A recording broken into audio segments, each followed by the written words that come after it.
to my channel. So today's video is going to be all about endometriosis. Since having started my Living with Endometriosis page, I have had so many DMs and requests and it's just flooding. So even comments like on my posts and stuff, I'm seeing so many, and I think the easiest way for me to kind of respond to everyone is do like a Q&A. So I asked you guys to send me in some questions, and I've actually written them all down because I'm better when I see things on paper, and there's quite a few. But the video that I really wanted to do today is about what kind of supplements I was taking for my endometriosis, more of like the natural kind of ways that I kind of noticed helped me.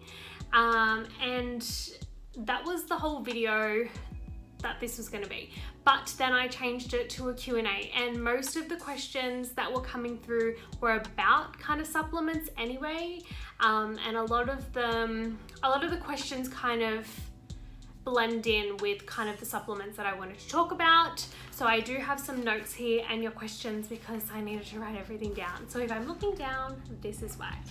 All right, so let me start it off with the first question. So this one is foods to help endo and foods after surgery.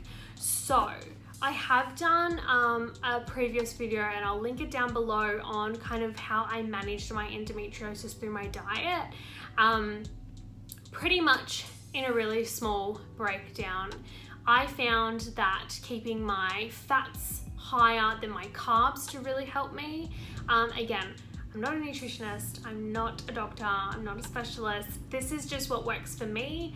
It doesn't necessarily work for everyone, and I say this in a lot of my posts.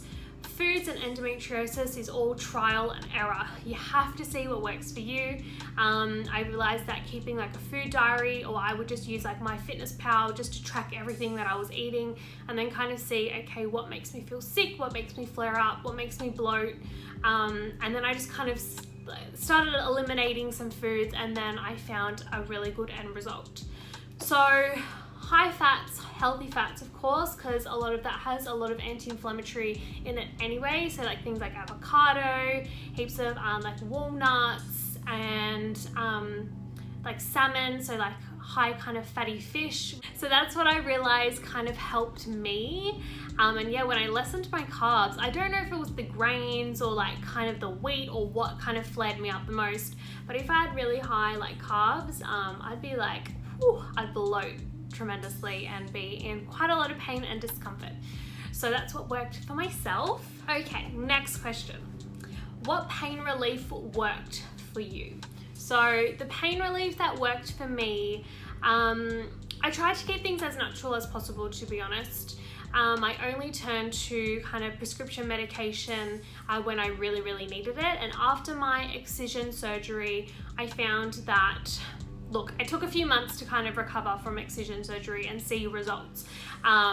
But towards the end, like just before I fell pregnant, I actually found that I wasn't even using any prescription medication, and it was all just kind of the natural remedies that I was doing. And I only turned to prescription medication when I really, really needed it. So in terms of pain relief, it would just be a high anti-inflammatory tablet, which was prescribed by my specialist, and then also, if I really needed it, a pain relief medication to go with it. But I wasn't even really taking the pain relief medication, I was just taking the anti-inflammatory, and I saw enough results from that. Okay, next question. So the next question is, have you tried Lupron injections? So no, I haven't. I think after my surgery, I did see quite good results. So yeah, I didn't need to be kind of on any birth control, and my specialist knew I wanted to try and fall pregnant quite soon. So we didn't even try any kind of birth control, or we didn't try to stop my period or any kind of hormone injections, nothing like that. So the next question is, how long did it take you to be officially diagnosed? So to be officially diagnosed, it took me 11 years. And I've spoken about this before in a few other videos. I was experiencing really bad period pain, debilitating pain since I was pretty much 13. And yeah, I didn't get diagnosed until I was like mid-20s. So yeah, 11 years, took a long time, but we finally got there. Okay, how did you mentally and emotionally prepare yourself for surgery? So, mentally and emotionally. I was extremely nervous. This was my first kind of major surgery. I'd never had surgery before. I'd only had a colonoscopy and gastroscopy, which kind of counts, but in terms of like having scars and all that, never had any of that. So I was pretty nervous, but it was more, I needed to really switch my mentality to be excited, to finally get some answers. So I think the couple like weeks leading up to my surgery, I was just one, really happy that I was getting my surgery, two, really excited to kind of have some answers and then see where to go from there in terms of treatment, or kind of what's going to help me live my best life with endometriosis. So yeah, I really had to switch my mentality to excitement and positivity, because I don't think I would have gotten through it without that. So yeah, it takes a lot of work. You really got to switch off and just think of the positive and meditate and relax and self-care, plenty of self-care before surgery. So that's how I kind of mentally and emotionally prepared myself. What do you use to help bloating? So bloating for me, I feel like I've used a number of things to do this. One, definitely watching my diet. And two, I'm not taking them at the moment because I'm pregnant. As I'm doing this video, I'm realizing I'm saying this is what I do. But yes, obviously with being pregnant, not doing any of these things at the moment, but back when I wasn't pregnant, this is everything I was doing. And then obviously when after bub and I do start getting my period again, I am implying all these kind of supplements back into my routine. So to help bloating, I do feel that a lot of my bloating came from a lot of the inflammation that was in my lower abdomen and pelvis area. So for me, it was really working on natural supplements that have kind of natural anti-inflammatories in them. So I am going to put up some photos and stuff as I do talk about the supplements that I take. You don't necessarily need to use these brands or anything like that, but these are just the ones that I was using. So for bloating, I was definitely doing a lot of apple cider vinegar and lemon water in the morning on an empty stomach. Even during the day, if I did find that I was bloating, I do the apple cider vinegar and warm lemon water as well. So that definitely helped. And also turmeric. So turmeric for me, I wasn't taking like a tablet or anything. It was, yeah, like a liquid. So I found that that kind of worked a little bit quicker. So I do that every morning as well as the apple cider vinegar and lemon water. So I did find that that really helped for bloating, as well as just like your regular kind of like peppermint tea, green tea, that really helped. And then yeah, obviously changing my diet quite dramatically, that also helped. So the next question is supplements to help manage fatigue with endo. So with fatigue, I found that my iron was a little bit low at times, so I'd constantly be getting my iron checked. And yeah, I was just taking an iron supplement, and my doctor also recommended that I take iron with a vitamin C supplement as well. So that really helped, because iron tablets can cause constipation, and let's be real, we do not want constipation, especially with endometriosis. We have enough discomfort as it is. So yeah, taking iron with a vitamin C supplement as well, and not taking it with any dairy products, and pretty much first thing in the morning with some food. But yeah, it's all about finding the right kind of iron supplement for you as well, because there are some that really constipated me, and then there was some that didn't. But yeah, so fatigue, go get your iron levels checked. Highly recommend. And that really worked for me. How often do I see a pelvic floor physio? Okay, so I saw a pelvic floor physio once, which was before my surgery. Sorry, it wasn't once, it was for a few sessions actually, but that's the only time I've seen a pelvic floor physio. I am actually going to start seeing a pelvic floor physio again, just because with pregnancy.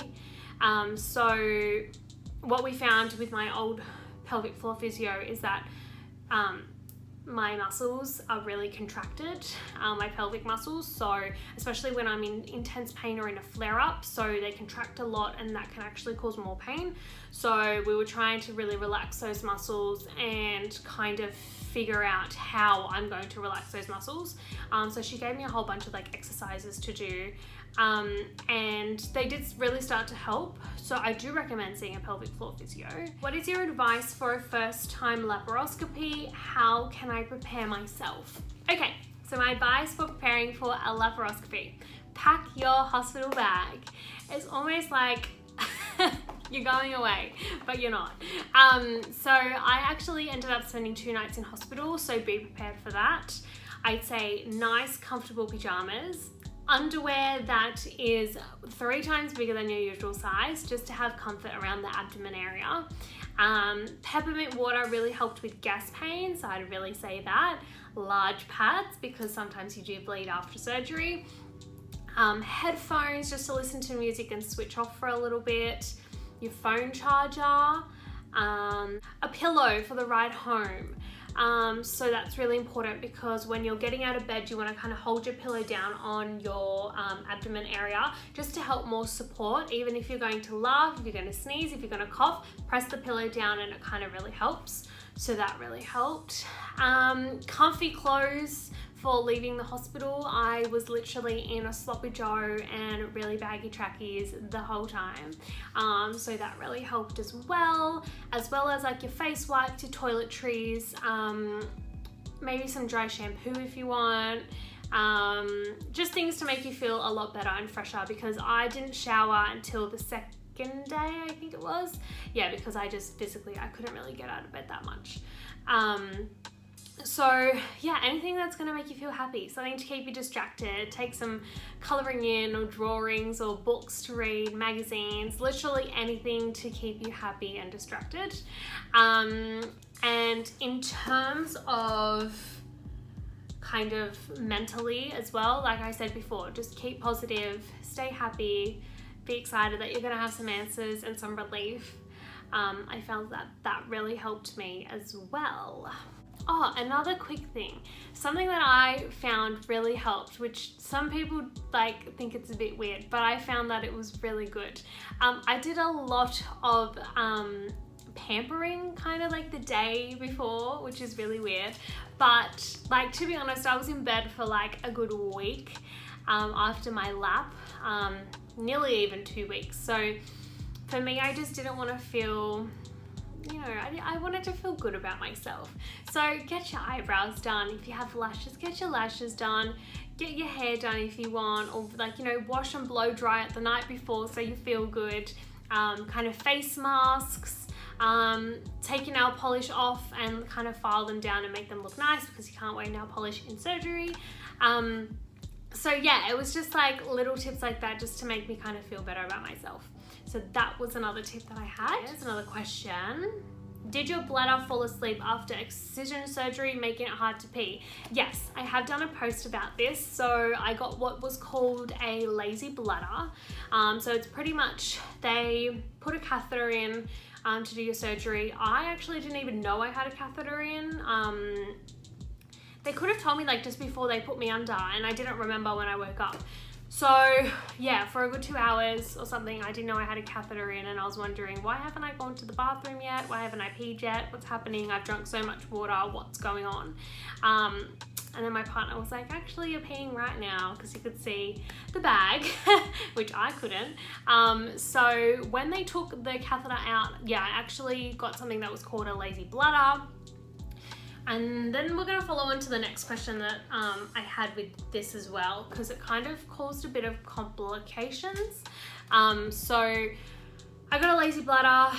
They had to do loads of in and outs. So what in and outs is just like a mini catheter where they just release your bladder, but they wouldn't keep the catheter in there. It would just be like a quick in and out. That's why it's called in and out. So yeah, they did heaps of those because my bladder just wasn't emptying on its own. To be honest, it's a big mental thing. So my partner was playing like waterfall music, kind of like meditation with the trickling noise to kind of make me pee, would run the tap, he'd make weird noises to try and make me pee. So yeah, it's really mental kind of thing. And then you also need to kind of try and walk a little bit just to get things moving, and I found that that really helped as well. So if you do develop a lazy bladder after surgery, it's really mental. It's all mental. Well, that's what the nurse said, so I don't know. That's what helped for me. But and then I'll follow with the next question. It was actually, do you use something to prevent UTIs? So I never really got UTIs that much before my surgery, but after my surgery, and we're still not sure if it had something to do with developing a lazy bladder or not, but I was getting quite frequent UTIs. So for me, the doctors kept putting me on antibiotics quite frequently, but it got to the point where I just wasn't comfortable with taking antibiotics that frequently. So I did turn to a more natural solution, which I cannot even believe how well this product worked, and I am going to put a photo of it here. So it's celery and juniper. I think that's how you say it. I'm not actually too sure. Celery and juniper I'm gonna go with. Juniper, I think it's juniper. Celery and juniper. It's just a tablet, and I'd take 2, probably if I'd feel it coming on. For me, the UTIs were the worst in the morning. So I can sometimes feel it like coming the night before. So I'd take 2 of those tablets. Sometimes I'd even just take 1 daily, like just to kind of stay on top of it. But I didn't have a UTI after that. Let me tell you, these tablets are magic. And they are natural, so that really worked. Everything that I'm kind of talking about here is mainly on my Living with Endometriosis Instagram anyway. I've talked about this product before, but I think it's better to compact it all into one video. And if you are new to my page or my YouTube channel, please always refer back to that page because a lot of the things are on there. So for UTIs, that was my absolute savior. I did do some more research on it. So the juniper actually helps keep a healthy urine tract system, sorry. So yeah, it really prevents from infection, and also the celery helps a lot with water retention, which I also really struggled with. So it was like a win-win situation. Okay, next question. So what supplements do you take, and do they work better than prescription? So I've already spoken about some of my supplements, but I'll just go into a bit more depth with some different ones that I take as well. So in terms of do they work better than prescription medication, if you are quite consistent with it, I do find that I get enough relief from all these kind of, look, it takes a lot of hard work. It's not easy. It's not, it's something that I have to be consistent with and constantly remind myself, and I will feel it the next day or on my next period if I don't kind of follow through with things. So I feel like if you kind of keep a routine of it, that yes, supplements can kind of really help, but obviously, yeah, if the pain's intense, you just never know with endo. You can have like a really good day one day, and then the next day you're completely out. So I did used to turn to prescription medication and stuff still as well when I wasn't pregnant. But I do find that, yeah, natural supplements help quite a lot. So I definitely recommend trying all the natural supplements you can first, and then if need be, turn to the prescription medication. Sometimes there's just no option, and you just have to get that pain away. So some other supplements that I was taking was fish oil. Fish oil, yeah, it's really good, high kind of omega-3s, fatty acids, things like that, all good ones. So that really helps with inflammation and like joint pain and things like that, especially if you do experience like heaps of back pain, leg pain and all that with your endo. So fish oil, magnesium also to help with a lot of like cramps, spasms, also good for anti-inflammatory, so all kind of natural things. After a laparoscopy, do you wonder when your next surgery will be? I do. Okay, so I don't know. Everyone's so different. I think it really depends on the kind of surgery that you've had. So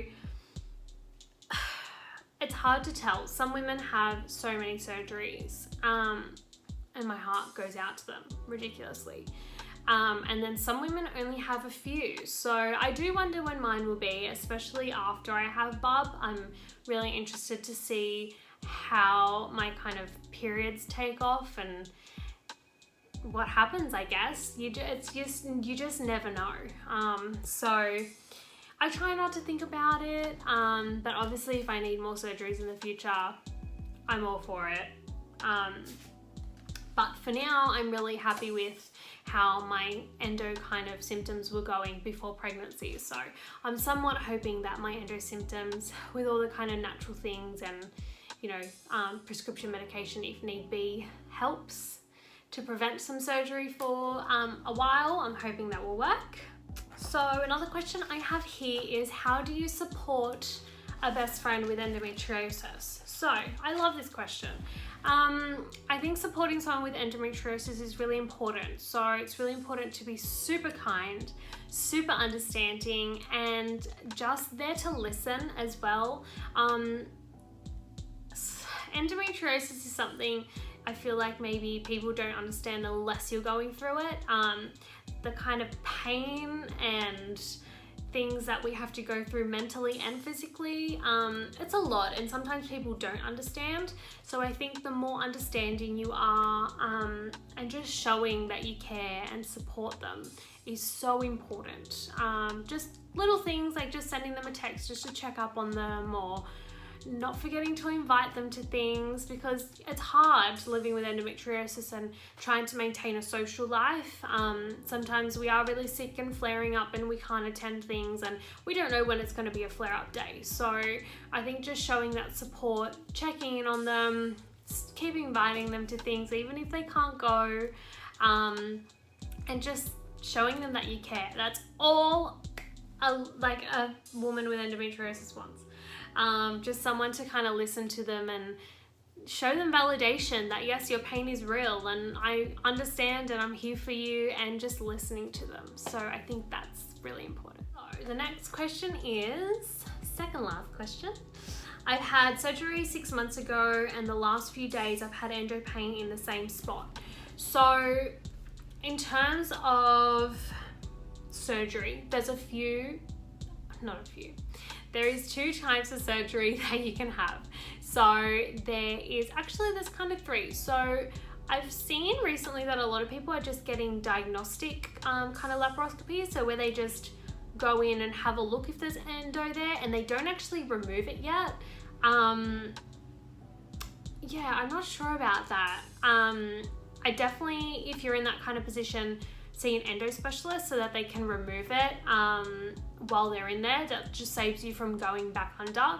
And then there is ablation surgery, which is obviously the laser or the burning off. They burn the endometriosis off. And then there is excision surgery. That is my favorite. That is the gold standard treatment for endometriosis. They cut it straight from the root. And that kind of lessens the chance of needing surgery so quickly. But in saying that, everyone's different. But I have heard nothing but great stories about excision surgery from other people that I've kind of spoken to. And for me, that was the best thing I ever did. So it really just depends. I know ablation surgery grows back so much quicker. As we all know, there is no cure for endometriosis at the moment. So it does continue to grow back, but you can slow down the process of the growth, if you do have excision surgery, because they are cutting it from the root. So it just depends what kind of surgery you had. So for that question, I definitely speak to your specialist again. Make sure they are an endometriosis specialist. Make sure that it is excision that they are performing on you. And yeah, just see where they think, what the next step is, where do you go from here, and see what the next kind of option is for you. So my lucky last question is, do you think gut health is important with endometriosis? Yes. Yes. Gut health is so important. So taking care of your gut health is super important. I actually take, I'll put a photo over here, a probiotic every morning as well. So like I said before a bit earlier, you don't want to be backed up, you don't want to be constipated, because that's just going to cause more inflammation and more discomfort. So something to kind of keep you regular, like a probiotic, is really good. My one that I take is actually dairy free, so I found that that one works well for me. So absolutely, yes, stay on top of your gut health. And that is the last question. That was super exciting. So thank you so much for all your questions. I really enjoyed answering all of those. I'll definitely be doing more Q&As in the future. I'll just pop a little question box on my Living with Endometriosis Instagram. But thank you all for the love and support with my Living with Endometriosis page. I absolutely love connecting with you all, and I do try and get back to as many DMs as possible. Sometimes I just take a really long time to reply because I've got plenty to get through. But thank you so much for all your questions, and I will see you all in my next video.